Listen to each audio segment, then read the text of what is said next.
Jai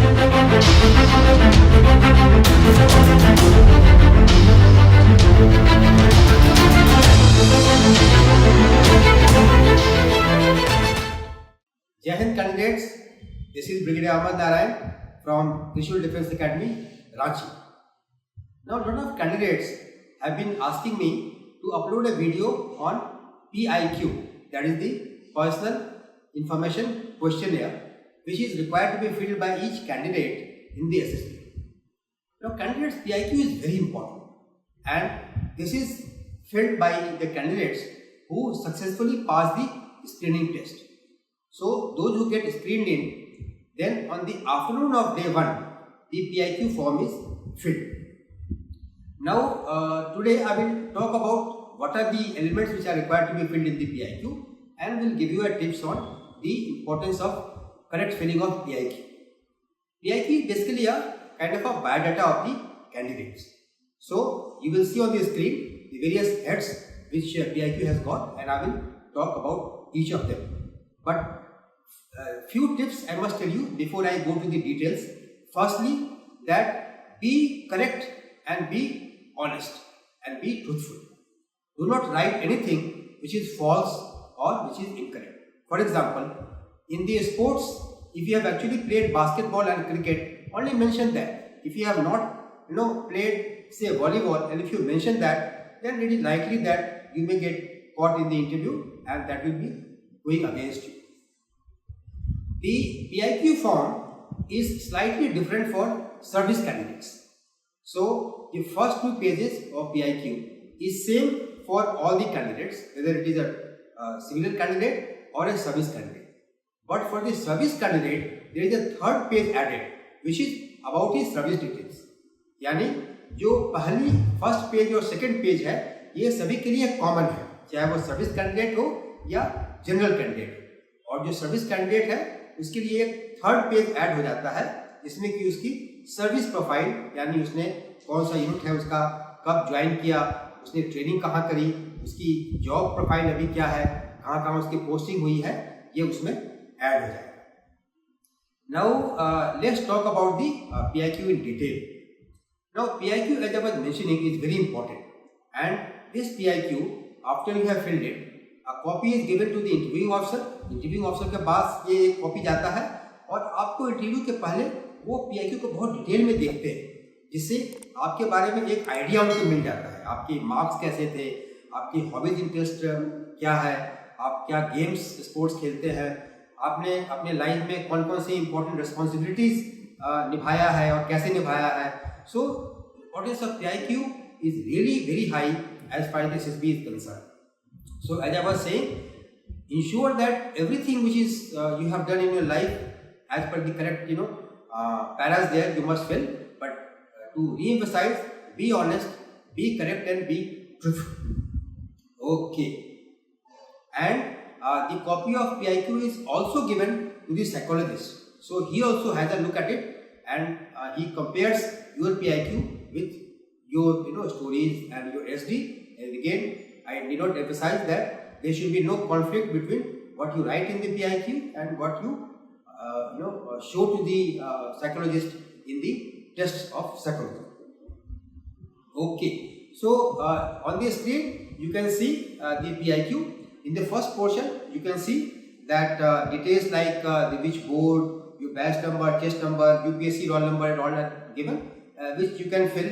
I don't have to tell you what to fill. Then your name, your father's name, your place of residence, including the population. Now population you can go prepared in advance, see the Google, and you will know that what is the average rough population of your town or your place of residence. And so there is a column for place of maximum residence, then place of present residence, and your permanent residence. It could be same for some candidate, it could be different for some candidate. Okay, in the next para, there is a requirement to fill your state, your district, your religion, whether you are a SC, ST or OBC or general category candidate, your mother tongue, your date of birth, and are you married, single or widow.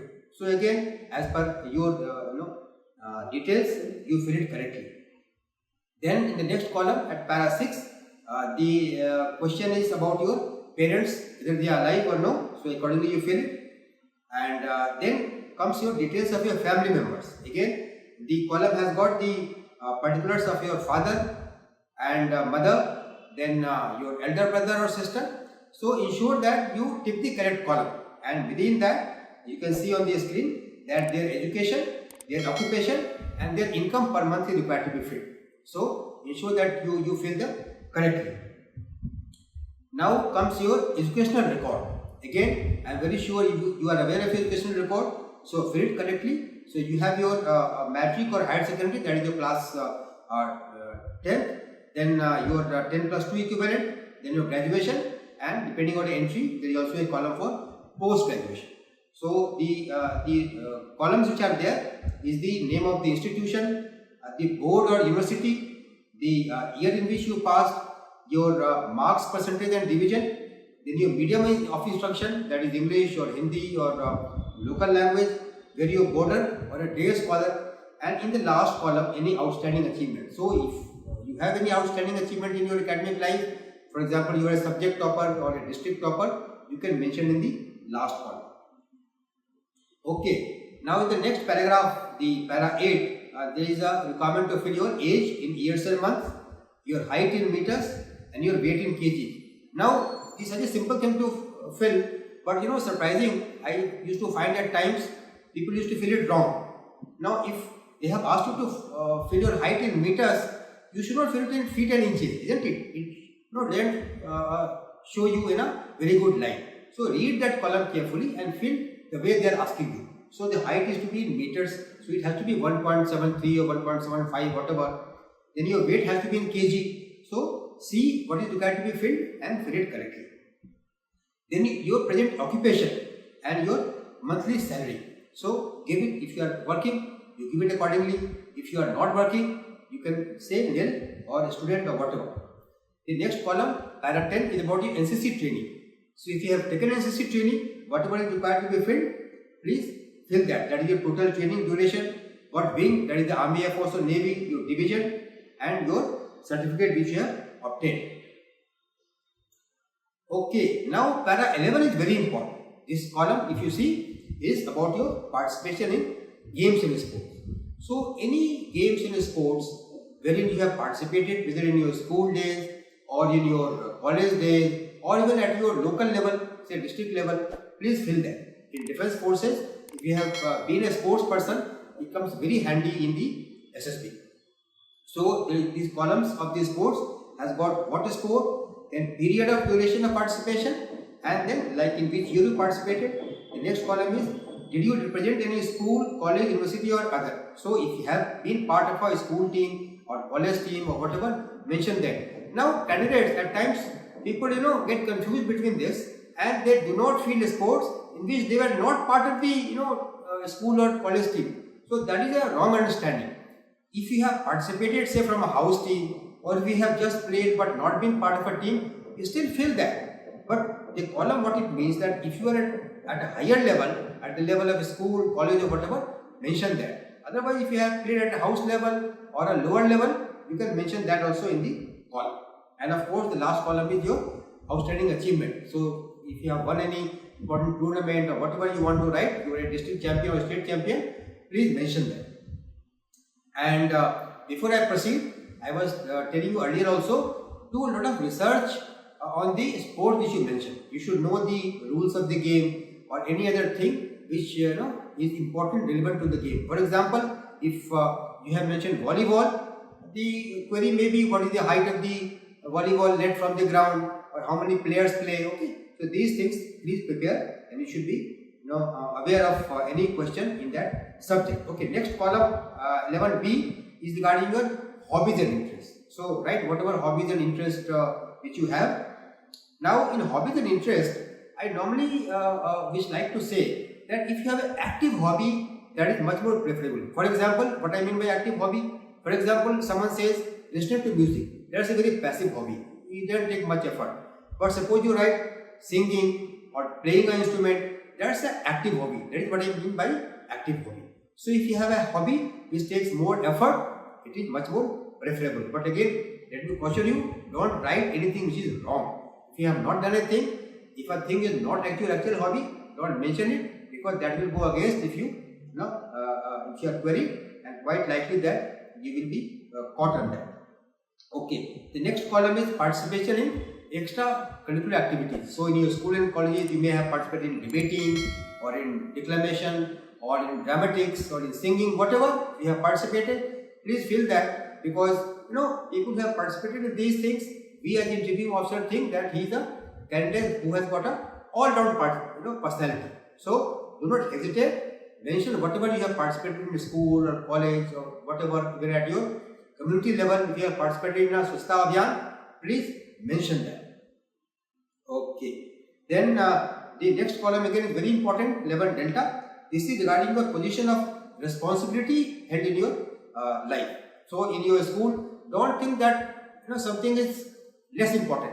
Even if you are a class monitor or a house vice captain, please mention that, because it shows to us that you were given a important responsibility in your life. So he may ask you about how did you handle that responsibility. So small responsibility to big responsibility. If you are a school captain, very good. But if you are just a house captain or a house vice captain or a sports captain of a team, do mention that. Now the next column is about your type of commission which you have applied, that you write whatever you have applied for, your choice of service, then number of chances which you have availed earlier. So if you have come for the third time, you will write in this 2. If you are going for the first time, then you can put a dash. So and then there is the details of that earlier attempts which you have gone to SSB. So if you have earlier gone for 2 times, then you can see in the slide that it asks you serial number, type of entry that you have gone for, SSB number in place, like which SSB you went, 11 SSB or 19 SSB, the date you went, and your chest number and batch number. So these details has to be filled by the repeater candidates only. So I have given you a broad idea about how to fill the PIQ, and to summarize the issues which I have talked about, and to also give you some tips that PIQ is very important. The interviewing officer and the psychologist will get a copy. He will read the PIQ in detail. The interviewing officer is likely to ask a lot of questions based on the PIQ. So ensure that you fill all the columns correctly. Fill it in deliberate manner. Don't have too many cuttings. It again doesn't show you in a good light. Then, as I said, prepare thoroughly about the various issues that you write in the PIQ, about the games or sports, about your hobbies, about the job if you are working, what are you liking about the job, anything which you don't like. So all these you should be prepared. If you are a NCC cadet, then know about the NCC. Then your extracurricular activities, and then if you have been to SSB earlier, like you are a repeated candidates, be prepared that you will be asked about your experiences in the earlier SSB. He may ask you as to why you feel that you did not clear the SSB. So go prepared to answer that question. And of course, as I said, write legibly. Your handwriting should be good, and don't have too many cuttings and all. And remember what you have written, so that you don't contradict yourself in the interview. So that's all about the PIQ. I am very sure that you have understood how to fill the PIQ. आप सभी को PIQ की importance और PIQ कैसे भरना है, इसके बारे में एक बड़ा अच्छा सा आइडिया हो गया होगा. और फिर भी अगर कोई आपको क्वेरी है, तो आप इस वीडियो में दिए गए जो नंबर से आप क्वेरी पूछ सकते हैं और उसको हम जवाब देंगे. तो कैंडिडेट्स, आप सब लोग त्रिशूल डिफेंस एकेडमी का ऐप को डाउनलोड करें, और उसमें जो भी ऑप्शंस हमारे पास हैं ऑनलाइन कोर्सेज के, ऑफलाइन कोर्सेज के, वो आप देख सकते हैं. हमारे पास बहुत सारे ऑप्शंस हैं. सिर्फ पर्सनल इंटरव्यू और मॉक इंटरव्यू का ऑप्शन है, या जो मैं कर रहा हूँ अभी आपका स्क्रीनिंग और इंटरव्यू का ऑप्शन है, या पूरे SSB का ऑप्शन है. ये सब उसमें आपके पास है, उसको आप सेलेक्ट कर सकते हैं. और अगर आप चाहें तो ऑफलाइन कोर्सेज भी कर सकते हैं. ये जो अभी मैंने PIQ आपको बताया, ये हमारे ऐप में भी आपको अवेलेबल है, और जो हमारा टेलीग्राम चैनल है उसमें आप ज्वाइन करें, उसमें से भी आप इसको डाउनलोड कर सकते हैं. So candidates, prepare well, and I'm very sure that I will see you in defense uniform very soon. All the best to you. Take care. Jai Hind. अब डिफेंस एग्जाम क्रैक करना हुआ और भी आसान। त्रिशूल डिफेंस एकेडमी लेकर आए हैं बिल्कुल ही एडवांस लर्निंग ऐप। तो आज ही ज्वाइन करें और स्टार्ट करें अपनी ऑनलाइन क्लासेस।